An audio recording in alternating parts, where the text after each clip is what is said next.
যদি ত্যাগ আর কোরবানি লাগে করবেন তো? যদি মাথার ঘাম পায়ে ফেলতে হয় ফেলবেন তো?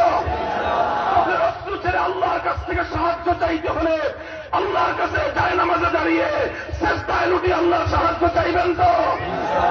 এরপরে যদি প্রয়োজন হয় আবু সাঈদদের মতো ইসলাম বিরোধীদের বুলেটের সামনে বুক পেতে দিয়ে শাহাদাতে রক্ত দেওয়ার জন্য শহীদি ঈদগাহে জমায়েত হতে হয়, সেই ইসলামী রাষ্ট্র প্রতিষ্ঠার আল কোরআনের রাজ কায়েম করবার জন্য শহীদি ঈদগাহে রক্ত দেওয়ার জন্য কারা যাওয়া সফল করবে?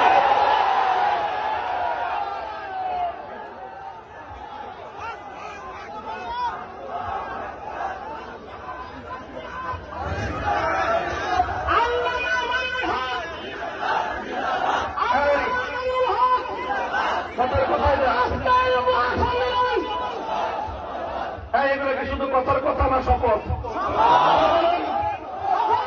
এটা অঙ্গীকার, শুধু কথা না অঙ্গীকার। এই অঙ্গীকার কার সাথে? কার সাথে? অঙ্গীকার রক্ষা করবো না ভাঙবা? ইনশাআল্লাহ আল্লাহ কবুল করেন, তৌফিক দান করেন। আল্লাহ আমাদেরকে আমাদের এই মাতৃভূমি, এই জন্মভূমি, আমাদের এই ভূখণ্ড, শাহজালালের এই ভূখণ্ড, হাজী শরীয়তুল্লাহর এই ভূখণ্ড, হযরত হাফিজ